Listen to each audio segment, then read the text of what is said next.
Sahara, the hottest and largest desert on Earth, has long been seen as the final frontier of life, a place where sand not only buries vegetation, but steadily erodes human hope.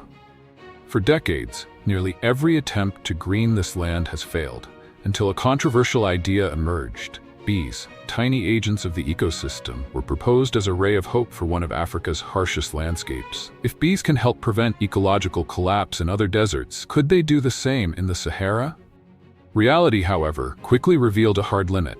Bees cannot create water, cannot turn sand into soil, and only return once the ecological foundation has been repaired. From that realization, humanity was forced to seek a more fundamental approach, one that begins not with species or greenery, but with land and water. That is when Africa's Great Green Wall was born.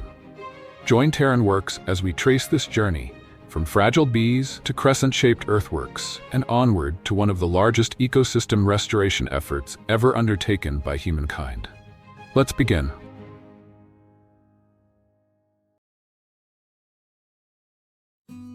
The Sahara is often seen as a vast, motionless desert, frozen in place at the heart of Africa. In reality, it is a system in motion. Over the past century, the southern edge of the Sahara has steadily advanced into the Sahel, a region where people once farmed, grazed livestock, and built livelihoods across generations. Landscapes that once supported grasses and shrubs have gradually turned into bare, cracked surfaces, stripped of their ability to recover on their own. The most frightening element is not the sand itself, but the disappearance of the transitional ecological layers. As sparse vegetation vanishes, the soil loses its protective cover. Rainwater no longer infiltrates, and each rainy season washes away another fragment of the land's biological foundation. Desertification therefore does not unfold as a sudden dramatic collapse, but as a slow draining of life, until the ecosystem no longer has a foothold from which it can return to its previous state. In this context, the question is no longer how to green the Sahara, but what caused the lands along its margins to lose their capacity to sustain life in the first place. And as the ecological foundation begins to crumble, how do the roles of biological links, from plants to pollinators like bees, begin to change? On a global scale, bees are not just insects. They are part of the planet's ecological infrastructure. Roughly 1/3 of the food humans consume each day depends directly or indirectly on pollination by bees and similar species. From apples and almonds to melons, leafy vegetables, and even the plants that feed livestock, all are linked by those small but tireless flights. Bees do not create life, but they determine whether life can continue. When bees disappear, collapse does not arrive as a loud, dramatic catastrophe. It unfolds quietly, and often irreversibly. By contrast, when bees return, recovery is usually faster than people expect. Wildflowers can reappear within a single season. Seeds are dispersed farther. Isolated patches of green reconnect into continuous vegetation. For this reason, bees are often regarded as biological indicators. Where bees thrive, ecosystems are functioning properly. Even in harsh environments, this role does not change. In Nevada, one of the hottest and driest states in the United States, more than 1,000 bee species still survive across deserts and semi-arid landscapes. They pollinate native plants, maintain sparse but stable vegetation, and indirectly prevent the land from collapsing entirely into sand. When bee populations there began to decline in the early 2000s, it was not only honey that disappeared. The entire local ecosystem became more fragile. Nevada reveals a critical truth. Even at the edge of survivability, bees remain a force that keeps life from slipping out of balance. From this central role, a bold assumption begins to take shape. If bees can prevent harsh landscapes like Nevada or the Arava from collapsing completely, could they do more than that? Could bees become the spark that restarts life in places that are almost entirely dead? In the scenario being discussed, bees are not seen as a complete solution, but as a catalyst. Queen bees are collected from other regions, kept cold to slow their metabolism, then transported across seas, across sand, and deep into the Sahara. The goal is not to turn the desert into grassland within a few years, but to trigger an ecological chain reaction, giving plants a chance to reproduce, preventing young vegetation from remaining isolated, and creating the first biological footholds for soil recovery. Examples from around the world make this assumption less far-fetched. In Israel's Arava Desert, bees have not only survived but become a foundation of modern desert agriculture. Amid dry, rocky terrain, beehives are placed directly in the fields. They pollinate crops, significantly increase yields, and transform areas once considered uncultivable into major sources of agricultural production. In this case, bees do not green the desert, but they allow humans to extract the maximum potential from what the desert can support. This is what turns the Sahara into the next question: larger, harsher, and far more dangerous. However, the Sahara is neither Nevada nor the Arava. It is a place where biological limits are pushed to the extreme. Bees can adapt to heat, but not to infinite heat. The ideal temperature inside a beehive is around 35 degrees Celsius. When the surrounding environment exceeds that threshold, the entire colony must work relentlessly just to survive, flying to create airflow, carrying water back to the hive, beating their wings like living fans. All of this consumes enormous amounts of energy and only works when extreme heat eventually subsides. In the Sahara, the heat does not retreat. Sand temperatures can exceed 70 degrees Celsius. The air holds almost no moisture, and the most dangerous factor is not the heat itself, but its persistence. Even in Nevada, where groundwater and vegetation still exist, researchers have documented beehives melting during prolonged heat waves. The wax softens, the structure collapses, and colonies are forced to abandon their nests. If this can happen in an ecosystem that is still functioning, then in the Sahara, where there is almost no biological foundation to rely on, the risk is exponentially greater. Even the most heat-tolerant species, such as East African bees or Nubian bees, cannot survive on bare sand alone. Ancient bee colonies discovered near the Kufra oases show that life has persisted in the Sahara for thousands of years, but only where there was water, vegetation, and soil capable of retaining moisture. Bees do not create these conditions. They do not generate water. They do not turn sand into soil, and they cannot rescue an ecosystem that has already collapsed at its foundation. So when we confront the Sahara directly, the limits of bees become unmistakably clear.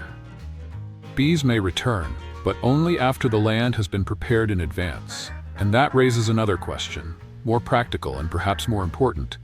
If bees cannot be the starting point, then who or what is quietly repairing the soil and water of the Sahara, giving life a chance to return? For this reason, the Sahara does not need more bees at this moment. It needs something more fundamental: soil that can hold water, and water that can remain long enough for life to restart from the ground up. Bees do not create these conditions. They only return once such conditions already exist.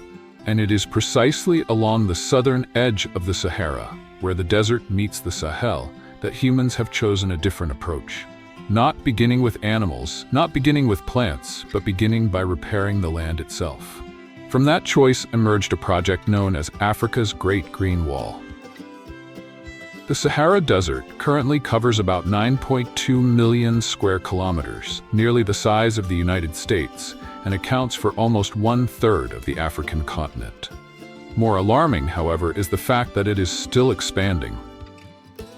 As the Sahara advances, the Sahel does not disappear overnight, but it gradually loses its ability to sustain human life. The paradox is that the Sahel is not a land without rain. Each year, the region still experiences short but intense rainy seasons. The problem lies elsewhere. The soil has lost its capacity to absorb water. After decades of overexploitation, heavy grazing, and prolonged drought, the land surface has become compacted and sealed, hardening almost like cement. When rain falls, water no longer infiltrates the soil but instead rushes across the surface, causing flash floods before vanishing entirely. The result is a deadly vicious cycle. Drought weakens the soil, heavy rains accelerate erosion, fertile topsoil is washed away, and with each passing rainy season, the land becomes even less capable of retaining water. Desertification, therefore, is not merely a climate issue. It is the collapse of the entire soil-water system that once sustained life along the edge of the Sahara. And from this realization, the Great Green Wall did not begin with planting trees, but with a different question altogether: how to make water stay before speaking of any form of life returning. For decades, humanity's first reflex in the face of desertification has always been to plant trees. Billions of saplings have been introduced into the Sahel through large-scale campaigns, backed by billions of dollars in international aid. Yet the outcome in most places has been tragically similar: mass die-offs after just 1 or 2 rainy seasons. The problem was not a lack of effort, but a mistake in sequence. Young trees were planted into soil that had already lost its structure, was nearly devoid of living microorganisms, and had no capacity to retain water. When rain arrived, water ran off too quickly. When the sun returned, surface temperatures soared, and moisture evaporated within hours. Under such conditions, roots never had a chance to grow deep enough to survive.